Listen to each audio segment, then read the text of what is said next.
পেরেছিল যে প্রায় প্রতি বছরে মৃতদেহের হিসাব ঠিকঠাক থাকতো না, মৃতদেহ এরা খেয়ে নিত। মানে বুঝতে পেরেছেন? এত বড় অপদার্থ সন্দীপ ঘোষ এই মর্গে যে সমস্ত মহিলারা থাকতো, যে সমস্ত মায়েরা থাকতো, যে সমস্ত দিদিরা থাকতো, যে সমস্ত বোনেরা থাকতো, এই সন্দীপ ঘোষের চেলারা ওই মৃত মায়ের সাথে, ওই মৃত বোনের সাথে, ওই মৃত দিদিগুলোর সাথে অপকর্ম করে এই শয়তানগুলো ভিডিও করে আবার বাজারে বিক্রি করতো মুখকে চেঞ্জ করে। এই জন্য আমি বলছি খেলাড়ি এরা কত বড় অপদার্থ। এই অপদার্থ গুলোকে আবার মহিলা মুখ্যমন্ত্রী মমতা ব্যানার্জি সকালে চাকরি ছাড়লে সন্ধ্যায় আবার চাকরি দেয়। লজ্জা থাকা দরকার। বুঝতে পেরেছেন? একটা সময় ছিল না, আপনারা শুনেছেন না, বলে অমুক প্রধান আমার পায়খানা খেয়ে নিয়েছে। আরে কি রে ভাই, গ্রাম্য ভাষা বলে পায়খানা খেয়ে নিয়েছে। আরে কি হয়েছে?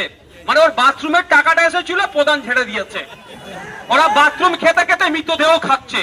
প্রতি বছর 8টা 10টা করে মৃতদেহ এরা কি করতো অন্য জায়গায় কি কাজে ব্যবহার হয় বলতে পারবো না সবটা, কিন্তু প্রতি বছর এরা 8টা 10টা করে মৃতদেহ খেয়ে নিত।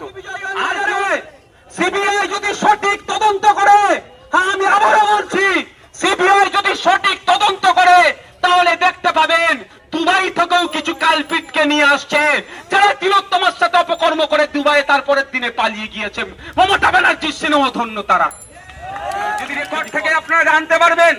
আর আপনি গত কয়েকদিন আগে বিভিন্ন পেপার পত্রিকাটা দিয়েছিল, খেয়াল আছে যে আমার তিলোত্তমা বোন এদের অন্যায় অনেকটা জানতে পেরে গিয়েছিল।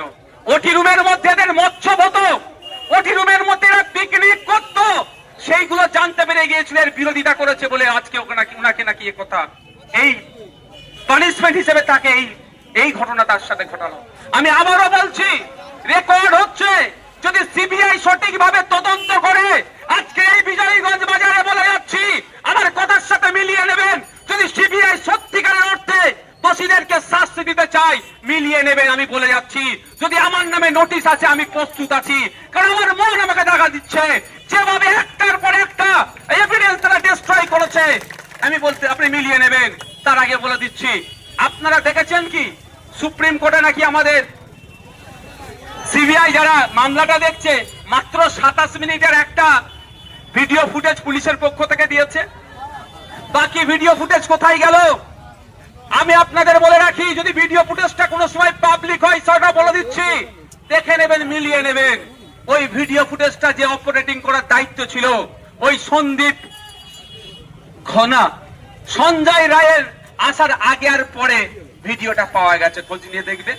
কিন্তু সঞ্জয় রায়ের আগে যে সমস্ত খেলাড়িরা, এই জন্য বলছি এত বড় অপদার্থ সন্দীপ ঘোষ এই মর্গে যে সমস্ত মহিলারা থাকতো, যে সমস্ত মায়েরা থাকতো, যে সমস্ত দিদিরা থাকতো, যে সমস্ত বোনেরা থাকতো, এই সন্দীপ ঘোষের চেলারা ওই মৃত মায়ের সাথে, ওই মৃত বোনের সাথে, ওই মৃত দিদিগুলোর সাথে অপকর্ম করে এই শয়তানগুলো ভিডিও করে আবার বাজারে বিক্রি করতো মুখকে চেঞ্জ করে।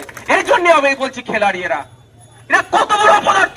এই অপদার্থ গুলোকে আবার মহিলা মুখ্যমন্ত্রী মমতা ব্যানার্জি সকালে চাকরি ছাড়লে সন্ধ্যায় আবার চাকরি দেয়। লজ্জা থাকা দরকার মুখ্যমন্ত্রী। ওনার যদি ন্যূনতম লজ্জাটুকু থাকে আমি মনে করব উনি পদত্যাগ করবেন, ওই পদের উনি যোগ্য নয়।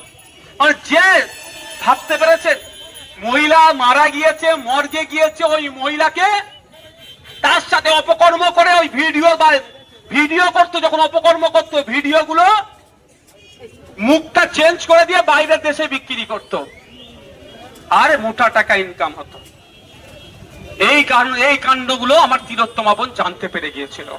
আমার তিলোত্তমা বোন কি জানতে পেরেছিল? যে প্রায় প্রতি বছরে মৃতদেহের হিসাব ঠিকঠাক থাকতো না, মৃতদেহ এরা খেয়ে নিত। মানে বুঝতে পেরেছেন? একটা সময় ছিল না, আপনারা শুনেছেন না, বলে অমুক প্রধান আমার পায়খানা খেয়ে নিয়েছে। আরে কি রে ভাই, গ্রাম্য ভাষা বলে পায়খানা খেয়ে নিয়েছে। আরে কি হয়েছে? মানে ওর বাথরুমের টাকাটা এসেছিল, প্রধান ঝেড়ে দিয়েছে। ওরা বাথরুম খেতে খেতে মৃতদেহ খাচ্ছে। প্রতি বছর 8টা 10টা করে মৃতদেহ এরা কি করতো অন্য জায়গায় কি কাজে ব্যবহার হয় বলতে পারবো না সবটা, কিন্তু প্রতি বছর এরা 8টা 10টা করে মৃতদেহ খেয়ে নিত। আর কি অন্যায় ধরতে পেরেছিল?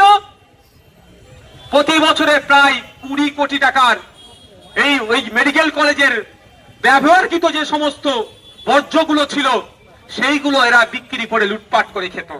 সেইগুলো প্রতিবাদ করার জন্য আজকে আমার তিলোত্তমা বোনকে এরা ধর্ষণ করিয়ে খুন করে তারপরে ধর্ষণ করিয়ে এরা তার মুখটাকে বন্ধ করলো। রাজ্য সরকার বারবার বলছিল, পুলিশ বারবার বলছিল এতে আমাদের কেউ নাই। আজকে আপনারা বলুন টালা থানার ওসিকে কেন গ্রেফতার করেছে? বেশ কিছু কারণ দেখিয়েছে, তার মধ্যে একটা কারণ হচ্ছে যথা সময়ে এফআইআর করেনি। আপনারা শুনলে অবাক হবেন, সন্ধ্যে 6টার পরে এফআইআর আপনার পোস্টমর্টম করার নিয়ম নাই। এখানে যদি কোনো ডক্টর থেকে থাকেন, আমি যদি ভুল বলি আমাকে এসে আপনি প্রোটেস্ট করতে পারেন, কিন্তু বাই প্রেসার দিয়ে পোস্টমর্টম করতে বাধ্য করেছে। ওখানে একজন সম্ভবত প্রাক্তন কাউন্সিলর তৃণমূলের, সে কথা বলেছে যদি পোস্টমর্টম না হয় তাহলে নাকি রক্তের বন্যা বইয়ে দেবে। আরে তিলোত্তমা তো ওর তিলোত্তমাকে খুন করলো, ধর্ষণ করলো, তারপরে তো তড়িঘড়ি কেন? এর মধ্যে তো ডাল মে কুছ কালা হ্যায়। কালাটা কারা? কালাটা কারা এখানে বলা যাচ্ছে বিজয়গঞ্জ বাজারে। সিবিআই যদি সঠিক তদন্ত করে, হ্যাঁ আমি আবারও বলছি, সিবিআই যদি সঠিক তদন্ত করে তাহলে দেখতে পাবেন দুবাই থেকেও কিছু কালপিটকে নিয়ে আসছে যারা তিলোত্তমার সাথে অপকর্ম করে দুবাই তারপরের দিনে পালিয়ে গিয়েছে। মমতা ব্যানার্জির সিনেমা ধন্য তারা যদি করে, তবে কতটুকু কি হবে বলতে পারবো না, কতটুকু কি হবে বলতে পারবো না। আমি কবে বিচার পাবে আমি বলতে পারবো না। আমি যদিও একজন আইনসভার সদস্য, সব কথা আমি বলতে পারছি না, গায়ে অনেক জ্বালা করছে, কিন্তু বলতে পারছি না কারণ আমি একজন আইনের সভার সদস্য। আমি যদি সাধারণ মানুষ হতাম অনেক কিছু এখন বলে দিতে পারতাম, আমার কিছু দায়িত্ব আছে তো সেটা পালন করতে হচ্ছে, বাধ্য হয়ে করতে হচ্ছে।